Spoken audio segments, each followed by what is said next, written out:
You're listening to the Armchair GM Sports Network.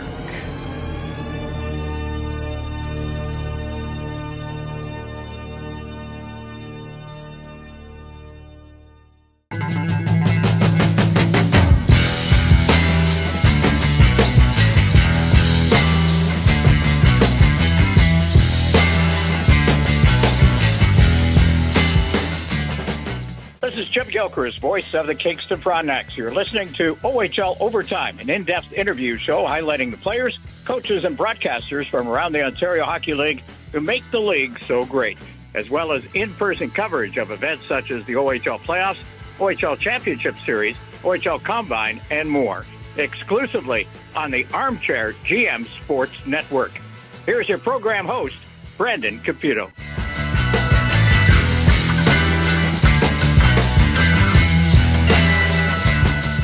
And welcome back to another special episode of OHL Overtime right here on the Armchair GM Sports Network. Thank you those that are watching us on the video version on YouTube. Make sure to hit like, get subscribed, smash that bell. Stay updated with all of our video coverage here on the network. And thank you those, our loyal audio listeners, tuning in on your favorite on-demand podcast platform. Brandon Caputo here, going to be talking CHL on today's episode, a CHL-themed installment here. We're going to hear from Stephen Ellis of Daily Faceoff a little bit later today, going over the CHL-USA Prospects Challenge that at the time of recording this is going on right now, but by the time you guys hear this, it will have wrapped up. We'll get Stephen's thoughts on both games in Lethbridge and Calgary, and a great showcase for some OHLers out there right now, including a member of the Guelph Storm, which on the first part of today's show, as you can see on the video version, I'm joined once again by Mr. Worldwide, the OTC, Mark Pare, the color commentator for the Guelph Storm on Rogers TV and the Guelph Today News Reporter. Mark, you're on with us early in the season when we had that Memorial Cup bid between Kitchener and Guelph, and I got to give you your flowers. You, more than anybody else, I think, said that Guelph had a very good shot, even though that they were considered the quote-unquote underdogs against the Kitchener Rangers. And we got the news last week. Congratulations, Guelph Storm going to be hosting the 2027 Memorial Cup.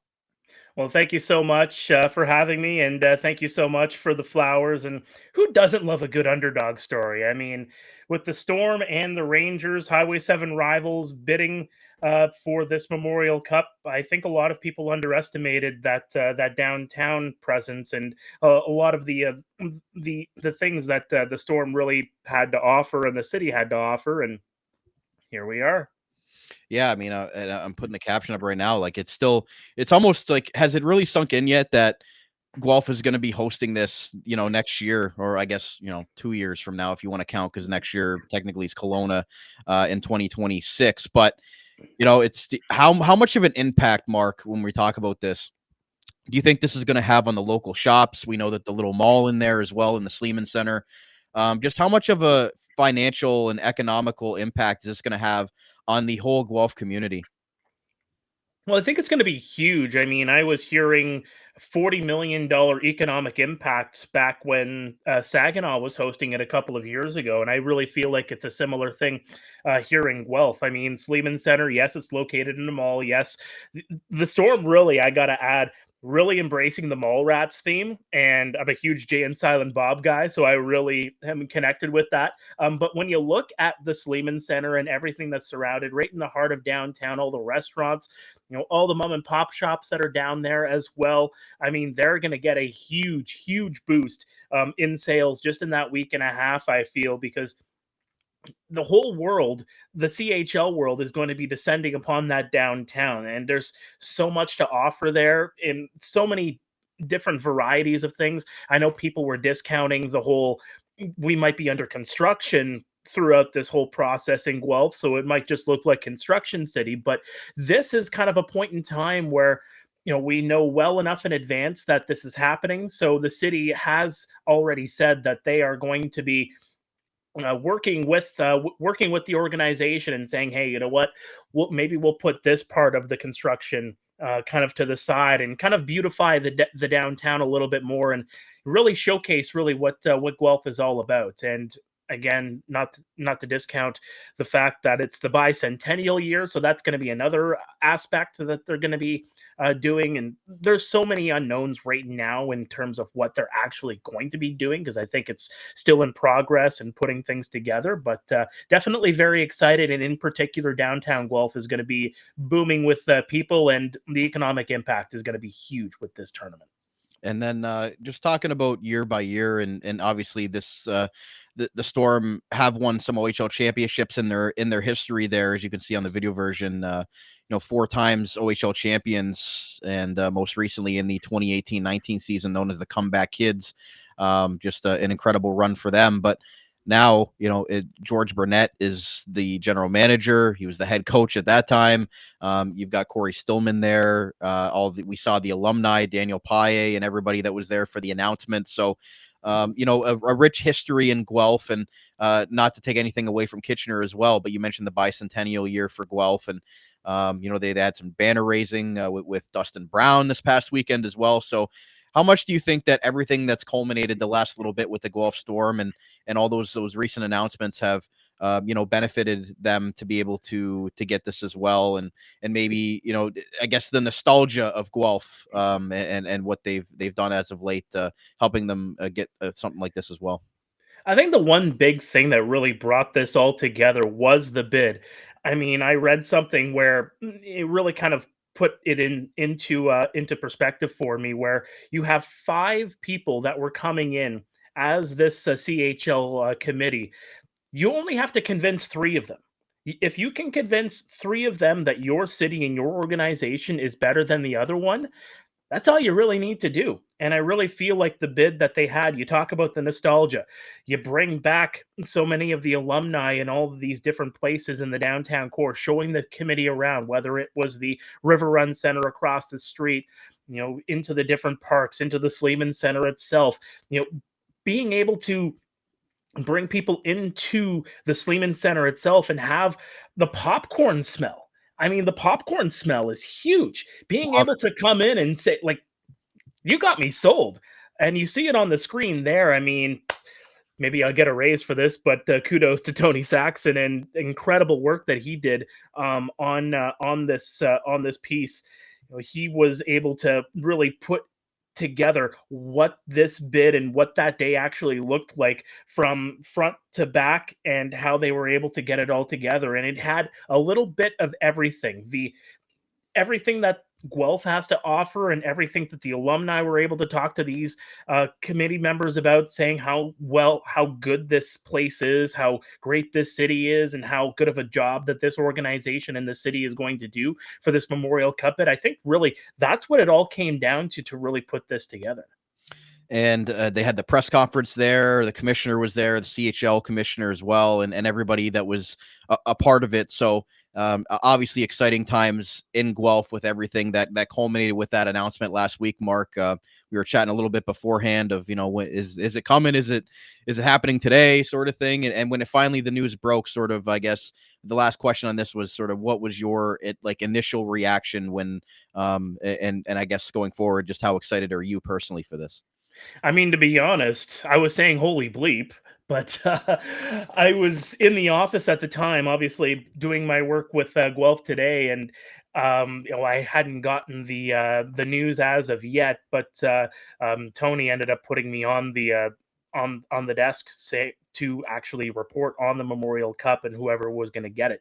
Didn't actually tell me who was going to be getting it, but said might want to keep an eye out for this in a press con. As soon as he said that you might want to keep an eye out for a press conference, I kind of had an inkling that, my goodness, we actually got this. And it was excitement. It was excitement in the office, and I'm sure it was excitement around the city as soon as this announcement actually did come out at 1:00 that afternoon, that this was actually happening. And it's exciting times, and it's going to be very interesting to see what this team looks like and what this organization looks like in the next 12 to 16 months to perhaps culminate this and not only be a host, but they want to go in through the front door, and they want to win the whole thing too. So I think I also heard this around town.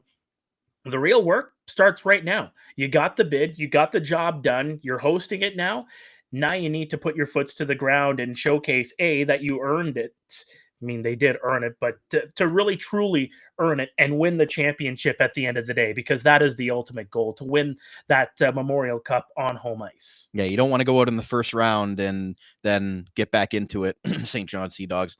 And you want to have a very strong team, if not in the finals, lose in the conference final or something like that, to show that you didn't just get awarded the bid and then weren't deserving participants from the other three championship teams. So saying that, Mark, we'll move on sort of to what is ahead. And obviously we look at it right now, the Guelph Storm at time recording, the 7th place in the Western Conference. We know what they went through last year. We know that they're going to be building for that next season as well. They want to have the foundational blocks that they've sort of gotten through the draft the last year or two with George Burnett, bringing in some very talented players, and obviously having to make a really tough trade when your captain Jet Luchenko comes back from the Philadelphia Flyers, and then you get awarded the Memorial Cup, and a short few days later he's off to the Brantford Bulldogs, who are obviously all in 5 first-round picks now on that team, and they look like poised and ready without even a regulation loss yet to really be one of the best teams be the best team to beat, the team to beat in the Ontario Hockey League this upcoming season. But it was an important trade for the Guelph Storm, and you sort of have to take your emotions and feelings out of it, because Jet Luchenko did everything he could for the Guelph community, a great captain on and off the ice, and was there since he was drafted. So thoughts on the trade? Lane Gallagher, 2 seconds, a third, and a fifth come back. We know Lane Gallagher is a very valuable and talented young centerman that wins a lot of faceoffs. So what were your thoughts on the return and just the trade in general? At first glance, I looked at it and said, you're getting 4 draft picks and a player for Jet Luchenko, who has been probably the number 1 trade target for the last year from this team. But then I started to really think about it and think, maybe there's more to this than just the 4 draft picks. Maybe there is going to be another trade on the other side between these two sides. Who knows what can end up happening after this season and after Brantford goes for that Memorial Cup. I really think that there's more to this trade than what you see on the screen right now, and I really feel like there's going to be more to be had in favor of Guelph at this point in time. Later down the road, I should say, than again what you see there. To be completely honest with you. Yeah, and they made another trade with Brantford earlier this year, getting Patrick Babin, who's another young defenseman. So we've seen that the Hymans and George Burnett have been able to link up for a couple trades already this year. So a lot of young talent coming in there for the Guelph Storm, and knowing that the next 2 years are very important for them, especially that the 2026-27 season. But it's a sad time for Guelph fans losing a guy like Jet Luchenko, but knowing the prospects of what's to come on the horizon, I think makes it a little bit less of a blow than maybe if they weren't awarded and then he was traded, with them not winning the Memorial Cup. So do you think that sort of all the positives that came this week made this a little bit easier to swallow? I think so. And I mean, I think it's to be expected that Jet was probably going to be on the way out as soon as the Memorial Cup bid was announced, and as soon as the Guelph Storm were awarded the Memorial Cup for 2027. I think there might be more on the horizon. I'm not going to name names. It wouldn't be fair to some of the other kids that are still playing on this team, who I have a lot of respect for and love to talk to anytime I am down in the bowels of the Sleeman Center. But I think this is the point in time where you look at the draft cupboard and you want to add a little bit more to it at this point in time. You look at what Saginaw did a couple of years ago when they went on their run. They had a lot of draft capital the year that they went for it with hosting the Memorial Cup, but they had to take that step back. They had to sacrifice a little bit. So it is a little bit easier to swallow for getting rid of Jet, and he's obviously going to have a chance to do some big things with the Brantford Bulldogs. He wasn't going to be around next season anyway, because as we all know, he's probably going to play AHL at minimum next year. For Lehigh Valley. So I really do feel like this was very easy to swallow for myself, knowing what was announced just a few days prior to that. And then looking ahead to sort of the core there, Mark, and got the forwards up on the screen, going to put the D and the goaltenders up as well. But, it's a very young core there. You've got a couple overagers. I know Ethan Miedema has been really good since coming over from the Kingston Frontenacs, as an overager leader that won't be a part of that team next year. But obviously, Jacko Wysick is one of the players that everybody talks about with the Guelph Storm, young player. Will McFadden, I think, is somebody you want to bring up as well. But what is sort of the core that we're looking at, not necessarily this year, but next year when Guelph is really looking to take a step forward and be, one of the best teams in the Ontario Hockey League to be a solid host for this? Well, I really think Jacko Wysick is a big piece of that. Same with Carter Stevens, number 96. He's been out with injury for the last little bit, but he's definitely poised to kind of take that next step forward a season from now. He is a guy that really lines up nicely on that right wing side and plays that right wing side very normally. The points won't necessarily kind of reflect what he is able to bring to the table. He really got things started maybe later on into his rookie season, but now playing at a point per game pace.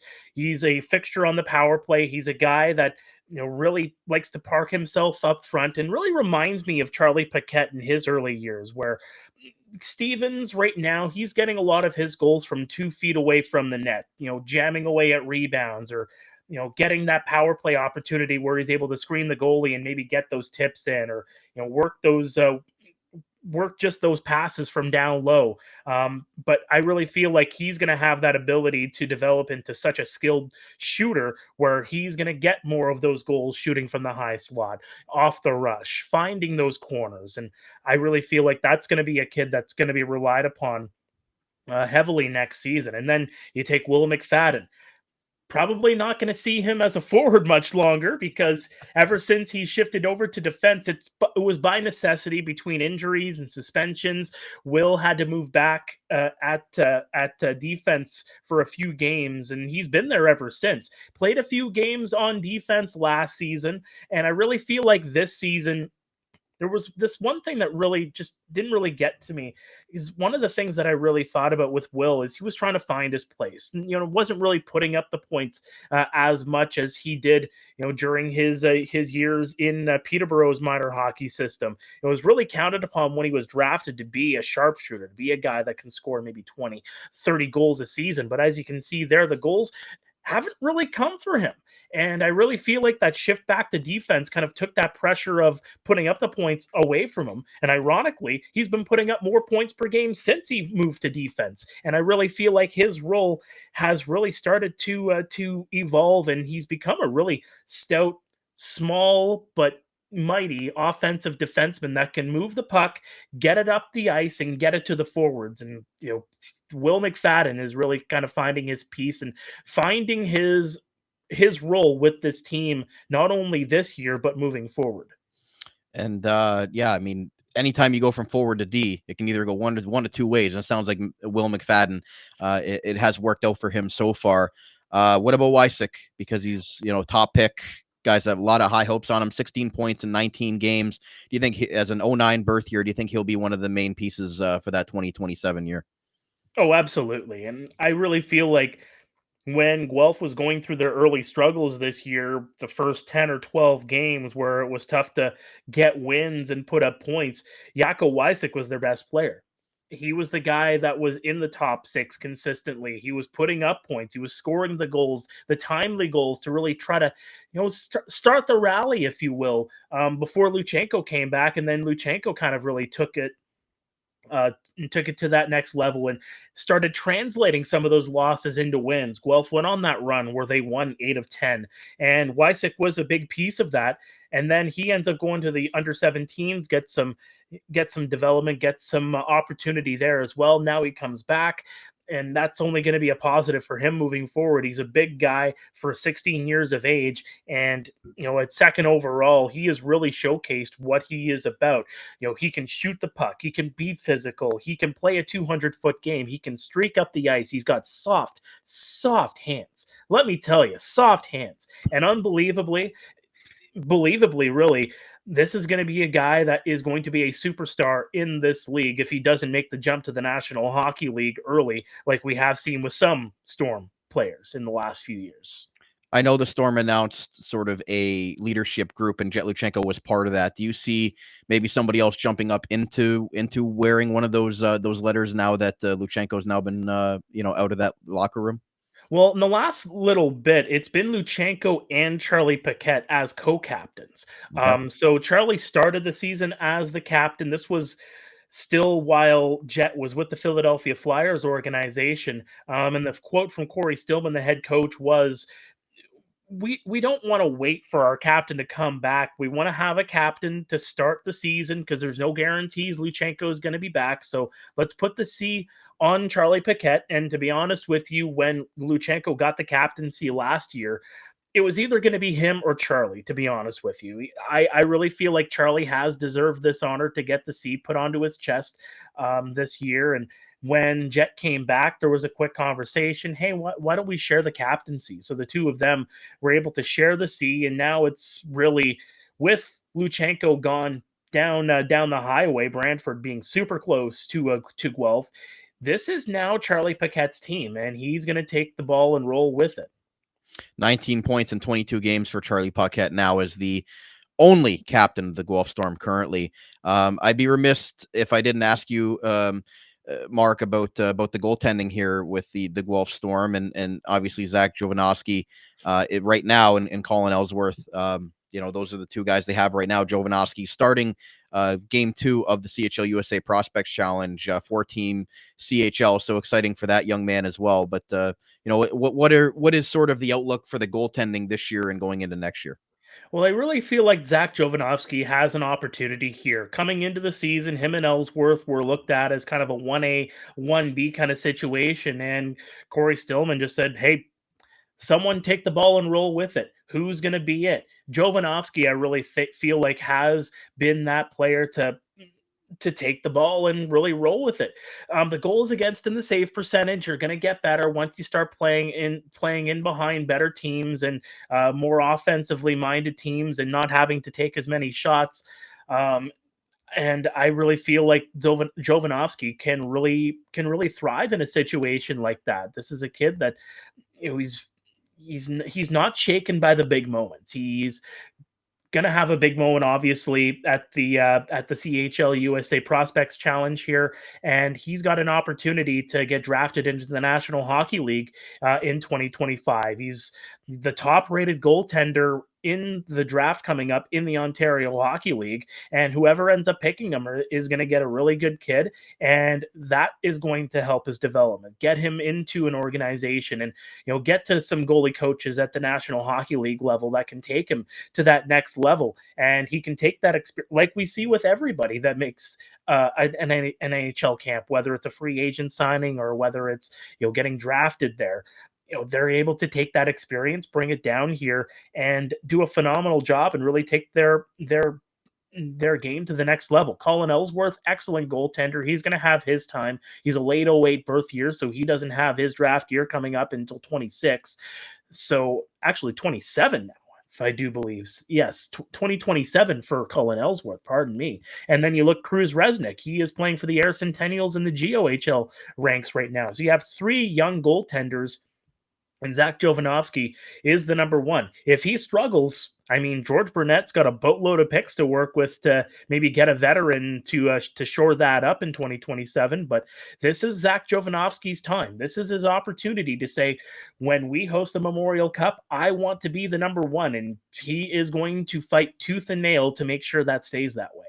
And a 7th-round pick, got to say, he's come quite a long way. You expect, the other 2 were 3rd-round picks, but for Jovanovski to sort of be that starter right now as a 7th-round pick with not as much expectation, you'd say that he's definitely earned that role. And again, the Guelph Storm are going to be making a lot of moves between now and next season when they host the Memorial Cup, and using some of that draft capital, as you mentioned, to George Burnett's advantage going into next season. But as we wrap up with you, Mark, where you look at the outlook of the Storm this season, pulling up the standings again, sitting where they are in the Western Conference, 7th place, they know sort of the long-term play here is for that next season. But what are you expecting here to see, and what have you saw so far from the team 11-2 through 24 games on the season? And, I guess just how do you expect them to be going into the second half here? I mean, they're going to have their struggles. Let's be honest. This is going to be a team that is building towards 2027. They might lose a couple more pieces to get more draft capital. They might add. Who knows? That's another thing that we haven't really thought of here, too, is that there's already enough in the draft capital cupboard where they might look at another team and see a young, maybe 17, 18-year-old kid and say, hey, let's get you into the culture early on and perhaps get you to know Guelph before we go on that Memorial Cup bid. That's a possibility here too. That could play a part into how this season ends up playing out. But right as it stands right now, it's a young, scrappy team, and they're going to get in your face. And there's a lot of newer faces on this team over the last couple of months that have really stood out. Ilya Shabinsky is another key piece that has really blossomed as a part of the top six. Yes, he was lined up with Jet Luchenko and Charlie Paquette. With Luchenko gone, we'll see what happens with Shabinsky and that because him and Luchenko they're like peanut butter and jelly, particularly on that power play. Parker Snellgrove, best face-off guy in the league, plain and simple. And I think that's another thing that Guelph really looks at as a strength is their face-offs. I think they've been top 5 all season, and Parker Snellgrove is a big part of that. Same with Leo Serlin, and his game has really developed nicely. But I think to really sum it all up, it's a scrappy team. They're going to make you earn the 2 points. There is going to be some growing pains, but the growing pains are going to feel a whole lot nicer when 2027 hits and that Memorial Cup is sitting at the Sleeman Center and you have a chance to win it. Couldn't have said it any better myself. Again, always great analysis from Mark Perry, the color commentator for the Guelph Storm on Rogers TV and news reporter for Guelph Today. Mark, thanks a lot for coming back on. I know when the announcement happened, you said, hey, when am I coming back on? And you've now made the second appearance before some of my correspondents have even made one. So you can take some pride in that as well. But always appreciate the great insight on the Storm and look forward to chatting with you again. Hey, thanks for having me. Anytime. So that's going to be it for segment 1. We're going to come back. We're going to hear from Stephen Ellis of Daily Faceoff discussing the CHL-USA Prospects Challenge and the OHL players on display there. So stay right here. We're right back on OHL Overtime right here on the Armchair GM Sports Network.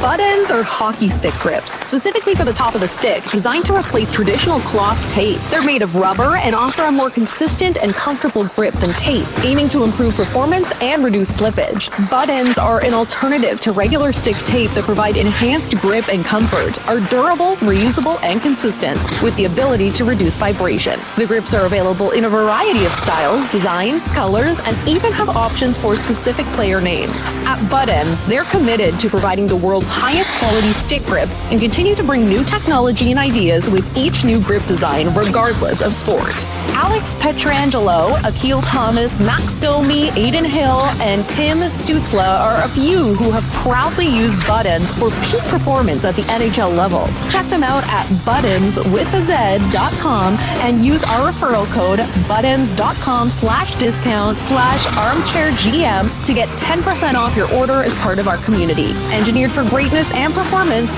Butt Ends, the #1 grip in hockey. Fourth Wall is the official merchandise supplier of the Armchair GM Sports Network. Our user-friendly site is print to order with no minimum items or inventory needed, shipped right to your doorstep safely and efficiently from their North American warehouse. All of our logos are available to supporters, listeners, and viewers can have the best variety available to them for their swag preferences. All items are priced as low as possible, allowing everybody who wants to support our business with the opportunity to do so, receiving quality and comfortable products in return. Shop today at fourthwall.com with a direct link to our Armchair merch store in the description of all episodes and in the bio of all of our social media accounts. Become an Armchair GM today with Fourth Wall. Hi, this is Larry Millett, and you're listening to OHL Overtime.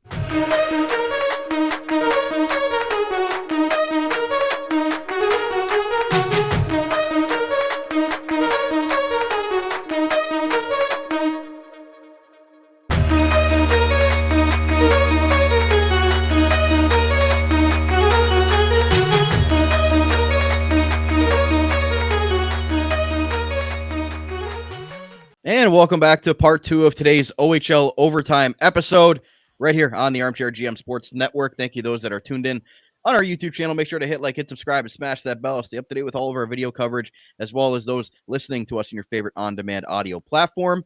You can give us a follow on X at Armchair GM Pod, as well as on Facebook, Instagram, and TikTok for all of our short reels and content. As you can see on the screen, we had a great conversation with Mark Perry about the Guelph Storm getting the Memorial Cup in 2027 in the first part of today's episode. And continuing on with our CHL theme, pleased to welcome associate editor and prospect analyst of Daily Faceoff, that would be Stephen Ellis, to discuss the CHL-USA Prospects Challenge that wrapped up last night in Lethbridge and Calgary the night before. Stephen, thanks so much for coming on today.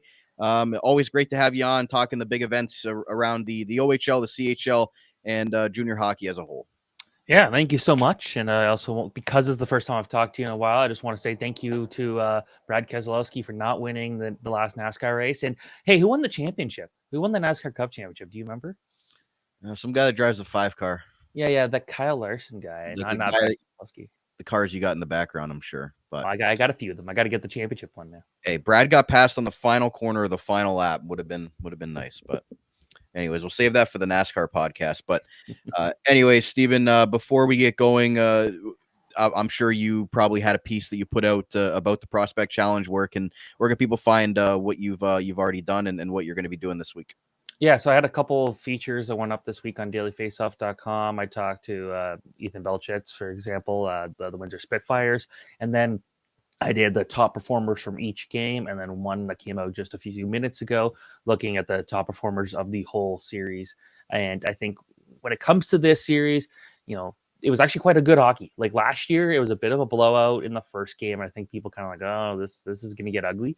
Everyone, myself included, thought the NTDP were going to lose, and they pulled it off. So I'd say overall, it was a pretty good 2 days of hockey. And before we get into that, do you have any quick thoughts on the Guelph Storm winning the bid over the Kitchener Rangers? I know for some people around the OHL, at least media brass, that Kitchener was the favorite there. But I think Guelph, with having the downtown and the mall and everything like that, seems like they really came together with a late push there with what the community aspect is. I know how great the Kitchener Memorial Auditorium is, but what were your general thoughts on it, and how good do you think Guelph's going to be as a host next year? So when it comes to Kitchener, I think there's so much good food options there. It was going to be pretty exciting if we had that. Like, shout out to Lancaster Smokehouse. But I think when it comes to Guelph, it's nice to see a different team get it, right? Like Kitchener's held a lot of other events before. They've hosted the CHL Top Prospects or the OHL Top Prospects game a few years ago, and they're going to be hosting Canada at the World Junior pre-tournament. And I think, as a media guy, I can tell you Kitchener's press box is really tiny. I haven't actually been to Guelph yet. I've seen Guelph play a lot of times, but never in Guelph. So this will be my first time going there. But it's kind of nice to just see another city get it. And I also like that they've kind of adopted this mall rats persona. I think that's awesome. Any thoughts on the OHL live in-person draft coming back to Kingston next June? I always wanted that for years. I wanted that. A little too far for me to drive, I think, that I want to go to. But I think being in person again, I think is really cool. It's special for the players. Like a lot of those guys will never get drafted to the NHL, or they will get drafted late on like day 2 and no one's paying attention at that point. So it's cool for them to get this experience. We saw how cool it is in the queue. It's really nice the OHL is finally doing it. Absolutely. So we'll look forward to that in June, and we've also got the OHL Top Prospects game in Peterborough coming up in January to look forward to. But Stephen, what were your general thoughts on this new, I guess, second year of the iteration of the OHL? Oh my goodness, the CHL-USA Prospects Challenge, second year that they've had this sort of 2-game tournament against the United States National Team Development Program.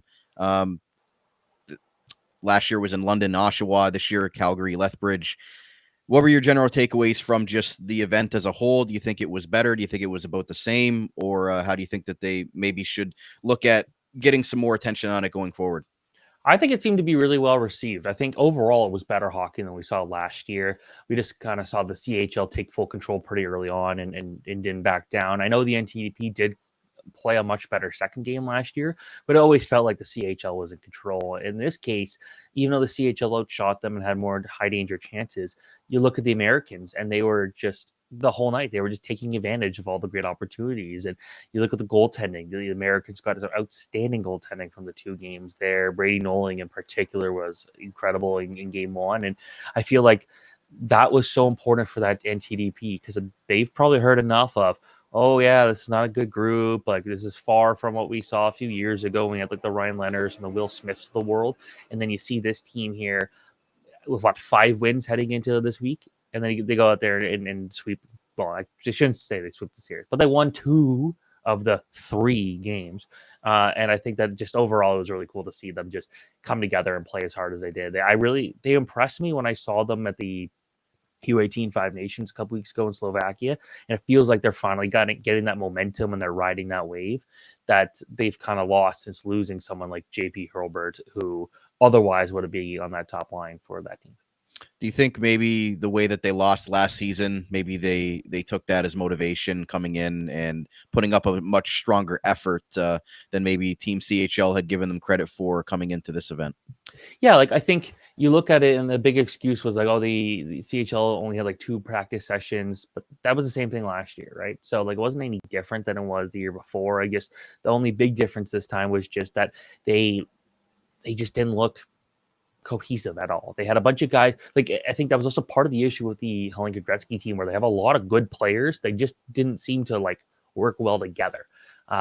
So I do think the most important part was the goaltending for the NTDP, because you look and pretty much across the board, the NTDP goalies were the best parts of that team.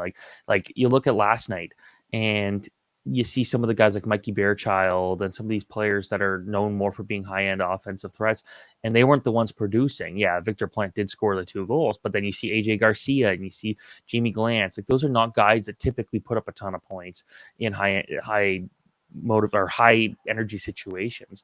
So I feel like just overall their depth was good and their goaltending was good, and it was able to be enough to beat a CHL team that is an all-star team. But yeah, and in the end, they're still just trying to figure out how to play together. And for the coaching staff too, like Willie Desjardins, Jay McKee, obviously fantastic coaches within their own leagues and things like that. But when you only get players for a day or one practice, one morning skate before you have to play, like that can't be an easy job to try to fit together a bunch of great players into try to make them as in that team cohesion and try to figure out what line combinations are going to work, what play styles are going to work, and just try to figure out a system for guys that are coming from all different shapes and sizes of junior hockey and within their own, I guess, comfort zones. Yeah, like they announced the roster a while ago, but there's still a lot of different leagues that you're having to kind of balance and being able to be like, okay, how will this guy fit with this guy? You look like the Olympics, and they've got so much data on these players that it's like they could probably literally just use like an AI program to make the lines and they'll be fine. But in a situation like this, like it's a little more difficult. And the NTDP does have, like, people have been saying like this group's been together since, the September. Well, they've been together since last season. And a lot of these guys played together at things like the Youth Olympics and stuff like that. So these guys know how to play together. And that chemistry does come a long way. I think if you saw a 7-game series, I think the CHL probably would have taken control. But with the US, you got that built-in chemistry. It's so important. And that's why they've been so good at the World Juniors. It's these guys that play together at so many different events. And Hockey Canada is doing a really good job of getting players to commit to the U18s now. It felt like that was always a bit more difficult getting these really high-end teams, but they've been really good the last couple of years.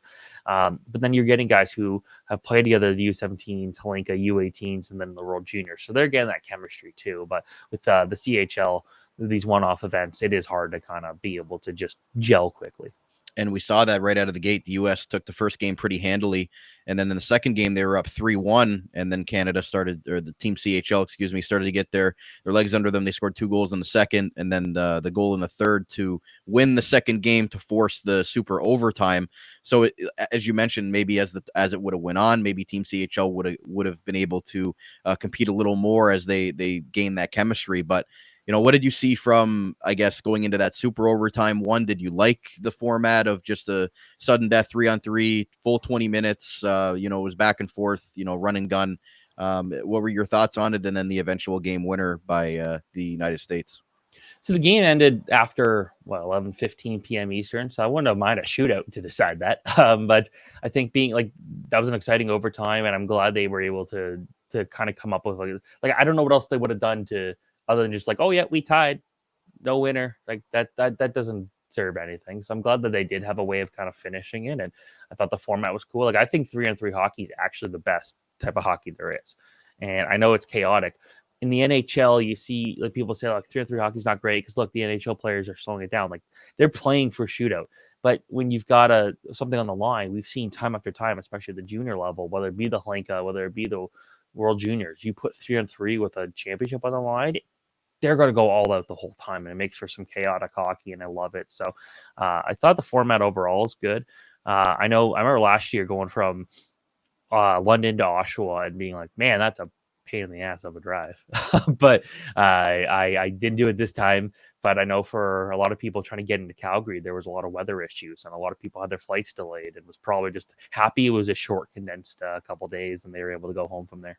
Yeah, for sure. Definitely feel for the people that made the trek for that one, but definitely probably well earned for them. But going into sort of the OHL part of it, and again, Stephen Ellis is with us at Daily Faceoff. When you look at the OHL players that were away at this event, got it pulling up on the screen here, the whole roster, but the OHL players are there in bold. I know there's a couple guys that you wanted to discuss, in depth, but just in generality, from the OHL perspective, how do you think that they fared in this tournament, along with Jay McKee being an assistant coach? I'd say it was a mixed bag. Like, I think overall there was a few players you wanted to see a bit more from. I was really actually happy with more about how he played yesterday, but Alessandro Diorio, just a guy that's missed so much time this year due to injury of Sarnia, and I thought he looked really good yesterday. Like, he showed why he could be a first-round player, because he's very versatile. He could be a shooter, but he could be tough. And then you look at someone like I thought Beckham Edwards had a good two-way game. I thought Nikita Klepov was pretty good in the offensive zone.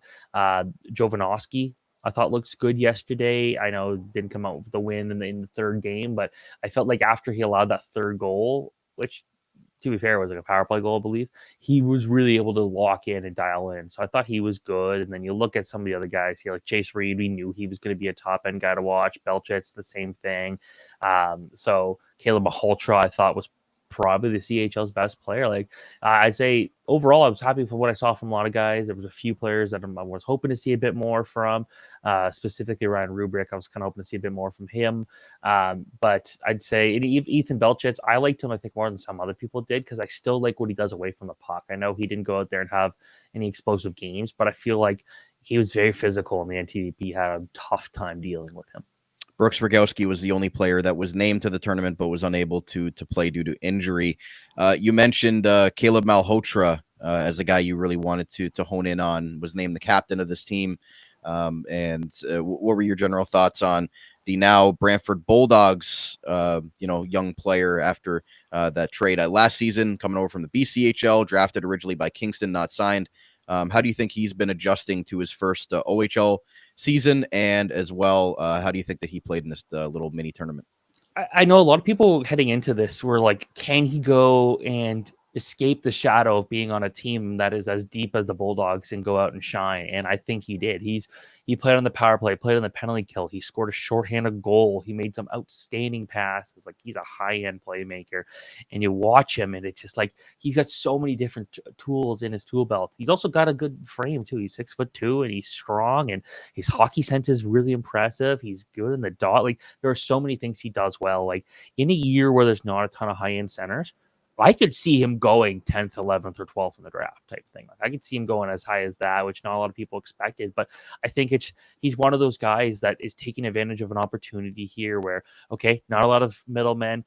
I'm playing well. I'm on a team that's getting a lot of attention. Let's see what's going to happen. I'm going to be able to see Brantford for the first time this season on Friday when they play Brampton. So I'm looking forward to seeing kind of just how dominant this team can be. But when it comes to Maholtra, I just think both games, he was noticeable both ends of the ice. He's a really good 200-foot player, and I think you got to love what he's doing right now. Chase Reed, probably a little bit weird for him being an American kid and playing for Team CHL against an American team. He was a mid-round pick, but that's mostly because of him being committed to NCAA before the ruling had changed this last season. So he's come in to the Sioux Greyhounds and done a fantastic job for a team that looks like they're going to be taking a step forward. What did you see from the Sioux Greyhounds defenseman Chase Reed in this 2-game tournament? Well, Greyhound just got Colin Fitzgerald, and that's going to make them look very dangerous. So good for them on that. With Chase Reed, I was talking to some people before this series and thought, yeah, Chase Reed could go in the top 3 of the draft. I'm like, whoa, okay, let's get a closer look. And he was not my favorite defenseman, but consistently, I really liked what he did. He scored that really nice goal in the first game. I thought he was always engaged with the puck. He served as a 4-forward a lot, and it just, you see a lot of traits where it's like, it feels like he's not even close to being fully developed. It feels like his game, because he kind of had a bit of a weird start last year where he wasn't good in the USHL. He was good in the didn't even make the USHL, went to the NAHL, and then went to the OHL and played really well. It feels like he had some time to catch up here, and it looks like he's just playing with so much confidence. He's so dynamic. He can do so many things really, really well, and I thought he was probably the CHL's best defenseman, overall defenseman in the first game. I thought Carson Carrolls was probably better defensively, but with Chase Reed, I see a guy who could go in the top 5 of the draft, especially if teams are a little worried about someone like Ivor Stenberg not being very big. I think Chase Reed at 6'2" and his mobility is going to excite teams a lot. Other than Beckham Edwards and Zach Jovanovski, all the OHLers that were at this Prospects Challenge were A grades in the upcoming or for Central Scouting in the most recent list. Steven, do you think, again, it's hard to gauge what something like this, a small sample size of if it can rise, you can rise or fall in anything like this. It just gives a lot of opportunity for different scouts to be able to see guys maybe for the first time that don't get the opportunity to go down to all the different junior rinks. So do you think that there was anybody that from something like this that can have their draft stock be changed in any way, or when it comes to these tournaments, like how much of a sample size and how much of a grain of salt do you have to take with this? I think there's a couple things you could look at here. For one, it's more about seeing how players shine against other players, like other top end players. And if someone is completely invisible, I think that's a concern. But then you look at other situations where it's like, it is only a 2-game sample size, right? Like, it's not a big one. It's not going to change anything. I do think a lot of scouts came away looking at Ryan Rubik and thought, this might not be a first-round player anymore. And I think that's just a bit of a disappointment because he has been so good. And there were some people thought he'd be top 5 heading into the season, but it just felt like he was invisible. And that has been the case a lot of situations this year. I think I'm trying to think of who would be another good one. I think Chase Reed also really kind of established himself as a guy that if you weren't looking at him as a top 5 player, I think you are now. And then Diorio, I think, is another one just because there hasn't been many games that he's played this year. Like, this was like essentially a quarter of what he's done already this year. I think people come away and say, yeah, like he's always impacting big games, whether it be, Halinka, whether it be the U18s. He always seems to be involved in big games and making an impact. So I think he's going to turn some heads. And then as we go forward, I heard the TSN broadcast sort of talking about next year going to be in the queue, and then maybe going forward, this tournament could go down south with the United States hosting it. One, do you like that idea? And two, is there anything specific that you think, it's been a success the first 2 years for sure, but is there anything else that maybe you'd like to see added, or just maybe extra coverage, or maybe an extra day for more media availability or things like that? Like, is there anything that you can specifically say going into next year's installment or going forward that you'd like to see? Last year, I would have said, like, I wish it was all draft eligible players, because you look at, like, a lot of the college teams aren't playing right now. Like, you could have, in theory, said Gavin McKenna and Keaton Verhoff can play, but then what? Do they play for the NTDP? Like, I think there's a couple things where the format could see some interesting tweaks, but I think what we saw this week is that the formula is working right now. It is very exciting hockey where the NTDP, like, I think you look at USA Hockey and you look at the NTDP is the one that gets all the love, right? But then their B team, including a couple guys that were in this game, like Nikita Klebov, went out there and just won the Helen Gretzky a few months ago. And I feel like those players still get ignored a little bit, and the NTDP gets all the preferential treatment. But in theory, the NTDP is supposed to be the best of the best. I will say that in 2 years, because the way it works is the NTDP does have the option to host in that 4th year. From what I've been told, the team that will be there, which would be the U16 guys right now, be U18 by then, is going to be a very strong team. If that is the case, I think the NTDP is going to really want to host that event. But it'll be interesting to just kind of see how the pendulum swings. I think right now it is a tougher time for the NTDP, to the point where people are wondering, are they going to move to the CHL and be a full-time CHL team at some point? It'll be interesting to see if that happens. But right now, I feel less concerned about the series viability now than I did a year ago. And I think that's because what we saw the NTDP just battle so hard. I think now they're going to be more prepared, because now they can't just rely on, oh, we know how to play together. It's like now they have to actually work a little harder. And I feel like they proved that in this series. So I'd say right now, I wouldn't change anything other than if it is in the United States, I do hope they put it in Plymouth, because I think everyone needs to try Detroit style pizza when they get a chance. And former Plymouth Whalers arena as well. Yes. A former CHL team now in Flint. But any final thoughts on the CHL side, Stephen? Like, again, when you're in the middle of the season, you know, you're playing for your club team up until Sunday, and then you got to leave for this tournament. It's not an easy thing. Do you maybe like to see a couple extra days for the guys to get acquainted? Maybe their league teams and maybe the leagues in general take a few extra days off just to compensate for those players leaving. Like, is there anything else from the CHL side when you're trying to combine 3 leagues into one that you think that from their perspective could help? It's tough because, like you mentioned, there's other teams.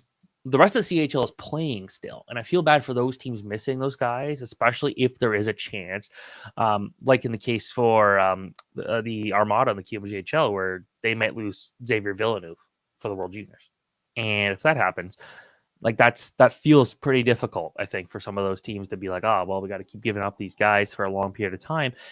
So I feel like if there were no other teams playing and they could put the full focus on this, that would be nice. Like, it almost feels like, knowing the NHL schedule, I wish the one game was Tuesday and then the second game was Thursday for Thanksgiving. And I think part of that would be cool for the NTDP, but part of it would also mean there was no other hockey being played. Like last night in the NHL, there were 30 teams playing. I feel like it's hard to get fully interested. Like, I noticed the social media engagement on the first game being a lot bigger than the second game. And I think part of that is because the fans had nothing else to watch on that outside of the Oilers game that was a blowout on the Tuesday. On Thursday, they had it's a different situation here where every team was playing and you could watch your favorite team. So I feel like, I don't know if I would make it longer or shorter. I feel like it's a fine length, but yeah, it does feel like the CHL probably needs an extra practice or two just to get used to each other. And maybe the one game could be on American Thanksgiving in the United States. I think that'd be interesting too, to see what kind of crowd they could get on a national holiday, maybe a home and home type series going forward with that extra day for travel and things like that in between. But we'll have to wait and see how this tournament goes going forward. But the second installment of it in this sort of format, I think, was another success. Again, a lot more competitive than it was last season. But again, Stephen Ellis, associate editor and a prospect analyst of Daily Faceoff. Stephen, thanks so much for coming on and giving your quick thoughts and analysis on the CHL-USA Prospects Challenge this season. And yes, congratulations to your boy Kyle Larson for winning the NASCAR championship. Yeah, I would say one day you'll get to see Keselowski win another championship, but I really doubt it, actually. I'm sorry to say that. I will say I wanted Keselowski to win that championship so bad the year he did, because it was so cool that he went from basically Xfinity to like the low-end Penske ride to winning a championship so quickly. And I would have assumed he would have had more championships by now. I'm going to take a quote and just say, I want to win a game, I'm just waiting for him to win another race, let alone a championship. So anyways, we'll save that for the NASCAR talk, but that's going to wrap it up for another entertaining episode. Thank you to Mark Perry in segment 1, going over the Guelph Storm Memorial Cup bid in 2027, as well as Stephen Ellis here of Daily Faceoff in part 2, going over the CHL-USA Prospects Challenge.